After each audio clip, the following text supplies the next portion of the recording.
The house that Jack built is a brutal and compelling examination of the psychopathic mind. But does it have a point or purpose? Bleak and unnerving, it's often critiqued for its apparent nihilism, but that doesn't mean it's not worthwhile. Let's take a look at its content so you can make your own assessment. And we open with a narrative in which the titular Jack explains he's going to tell his story in 5 incidents, chosen at random that took place over a 12-year period. And the first one finds him driving along a snowy road when a stranded motorist flags him down. He is reticent to provide help beyond showing her how the jack is broken and giving her the name of a good blacksmith. But this lady knows how to get what she wants and push herself inside despite the obvious potential danger. You might as well be a serial killer. Then the sheer volume of detailed suggestions she provides for going about such an activity reveals the extent to which she has been consuming true crime podcasts. He tries to drop her at Sonny's, but she absolutely insists he would only be a fair to middling Samaritan if he failed to see this through to the end. Of course, the return trip involves more aggressive talk of murder, and Jack can't even get out of park before Sonny's efforts prove to be substandard. It ultimately doesn't matter a lick that Jack has finally found the courage within to tell this mother figure no. She continues to berate him, having assessed his character to be comprised of chicken shit, only to learn in the end the less obvious ways in which the jack is broken. This imagery is juxtaposed with great works of art, which is how he views his accomplishments in this realm. Then, for a little background, we learn that Jack is an engineer by trade, but is an architectural hobbyist and considers it to be the more artful form of technical creation. He's also a man with a large inheritance, a plot of land, and a plan. He is fastidious and organized to a fault, as we'll see later. He's also the proud owner of a failed frozen pizza distribution hub out on Prospect Street. A rare L for ya boy, but the equipment undergoes a rebirth of sorts in light of its new usefulness. And just to put a pin in things, sloppy as this first attempt was, he managed to ditch the car in an adjacent jurisdiction. And as far as he knows, Sonny never felt the need to say anything, so the dots were never connected. As we open on a recounting of the second incident, we find a woman with a trolley walking the residential fields. She is being hovered over by a man now beholden to his blooming psychosexual perversions. He's a bit of a people watcher and a raincoat enthusiast, so this new interest suits him well. He approaches his target but is absolutely winging it without having worked out the sweet talking part yet. Police. May I come in? I'd like to see a police badge. An improv class or two would help prevent him from cornering himself, as he struggles to explain in simple terms why it's good that he doesn't actually have his badge on him right now. That's considered classified information? That'll do. And she holds strong on the badge policy, which he commends. But the longer he stays out here, the more people are likely to see him with her. Hi, Glenn.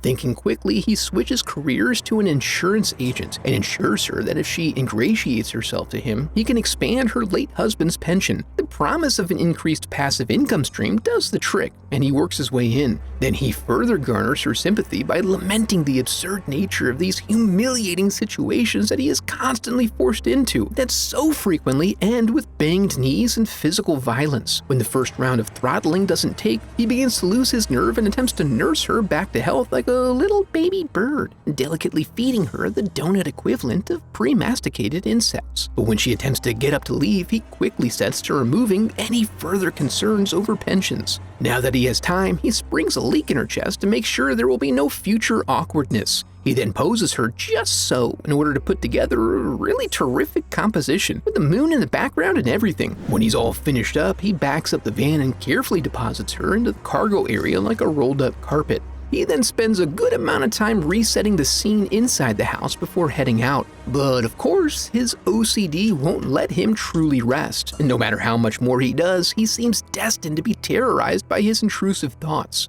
Only the incoming sound of sirens prompts him to actually leave, but still not fast enough. Luckily, they make their first stop at Glenn's house to get the lowdown. This gives Jack time to dump the body before the officer addresses him. He checks the van as a matter of procedure and then asks if he's seen anything that evening due to some break-ins they've been experiencing in the area. No break-ins, but speaking of strange scenes, he verbally diarrheas all up in the officer's grill about how he was there to collect some old railroad magazines Claire had from her husband. Anyway, she went in and never came back out. But he is a huge fan of railroads, trains, and monthly periodicals. details, so he waited in the hope she would eventually emerge. The officer takes a look around but doesn't notice anything immediately untoward. It's an absolute mystery that needs to be unraveled, but it doesn't require Jack's presence. And in point of fact, his absence would actually be preferred. So he ducks out and quickly ties up his prize, then waits for his moment and bolts. He drags his precious cargo all through the town, leaving a thick trail of blood, hair, and face matter that leads all the way back to his lair. This seems pretty undesirable, which is why the heavy rains that then come down give him the impression of being blessed by God's grace. As he becomes more comfortable, it's revealed that expressing emotions is more of a learned facade for him. As a young boy, he enjoyed running out into the reeds for hide and seek, as if he wanted to be caught by the trail he left behind. He took pleasure in few things as much as laying by the fields and listening to the rhythmic breathing of the men and their sides. Back to the retelling, he explains that over time his compulsive fear of capture diminished, which allowed him to take greater chances. As an example, he was not at all happy with the photographic outcomes of one victim in particular, so he actually chose to return to the scene, adding to his body count along the way. After he got everything set up to his satisfaction, he snapped off some bangers that he was so proud of he sent them off to the local paper as a little treat, since they don't usually get big stories like that. It remains to be seen if this will backfire, but with these feelings of confidence and self-assurance, he began the construction of his house. The third incident is from a time when he was looking for more, and he had forged a relationship with a woman who had 2 boys. He did his best to teach the oldest, Georgie, about handling firearms and to have a reverence for hunting and killing. He even lets the young lad pull the trigger, although he only hits a flank. There is then a discussion of the importance of order in hunting.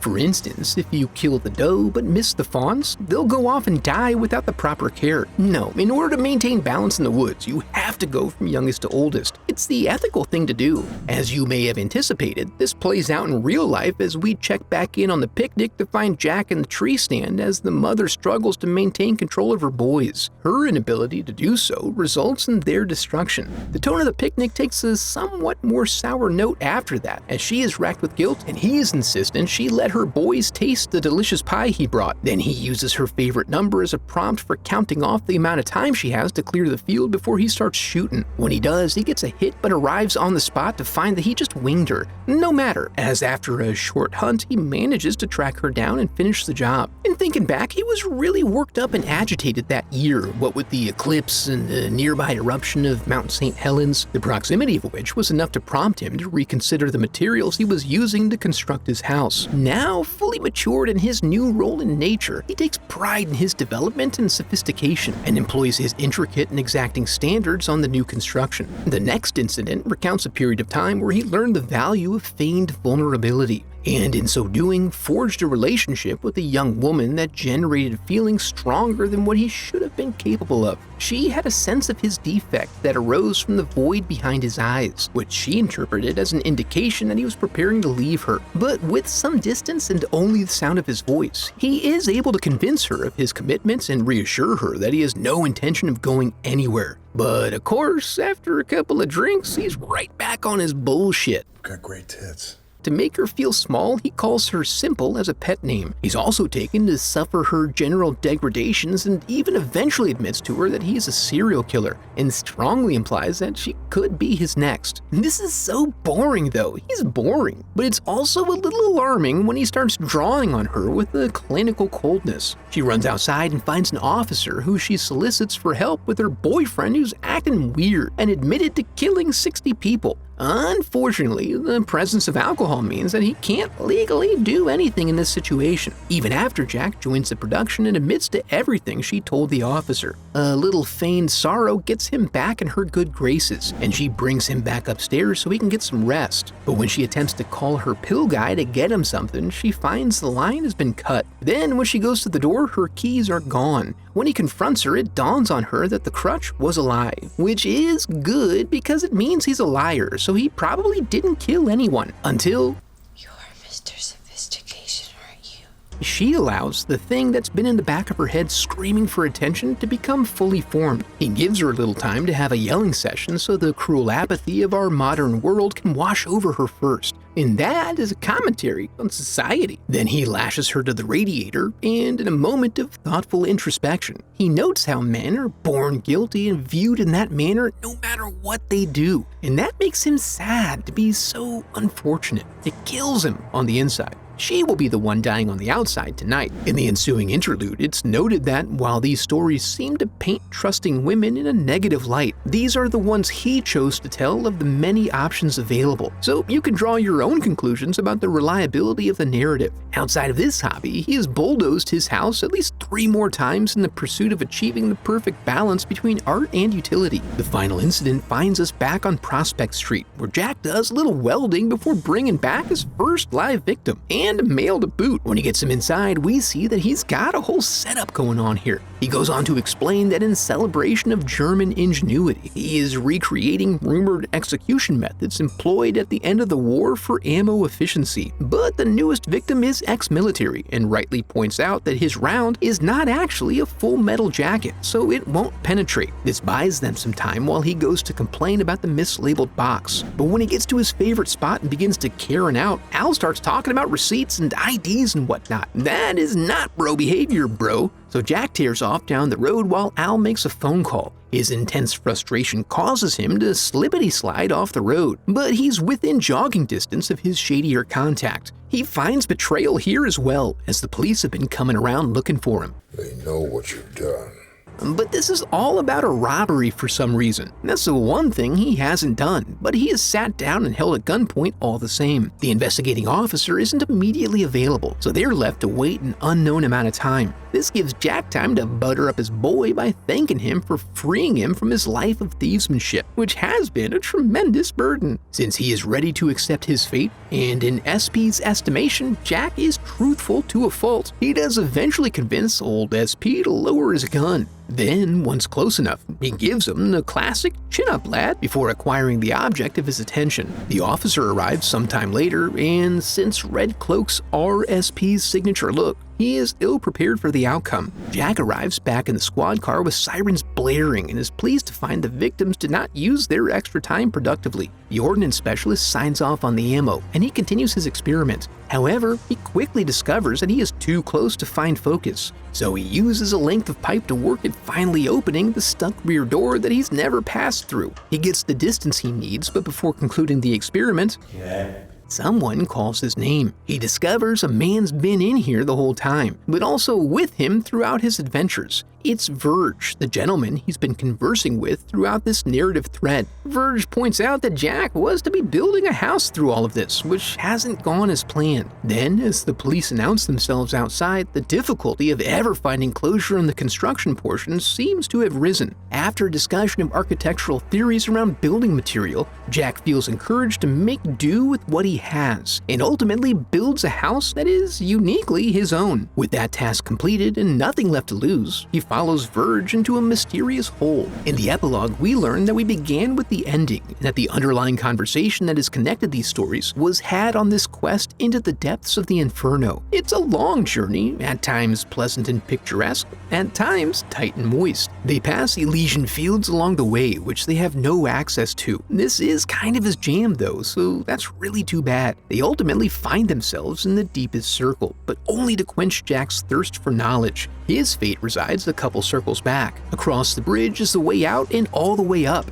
but the only way to make it there is to traverse the outer wall. No one has ever made it across, so this is not recommended. But Jack is a man who cannot pass up an adventure, especially if it benefits him in some way. So Verge takes his leave as Jack begins his climb. But about halfway across, he discovers what he couldn't see from the bridge, which is that there are no more footings, and he dangles there until his grip eventually fails him. Well, that was bleak, but that's Lars von Trier. I can only hope you didn't draw any positive lessons from the examination of Jack as a character. Although if you are interested in a deeper analysis of Dante's Inferno, watch this video. Now that we're here, I want to congratulate you for making it to the end of the video and affirm that you are a very special person because of it. And if you enjoyed the video, I would love for you to become part of the channel by subscribing. Thanks for watching.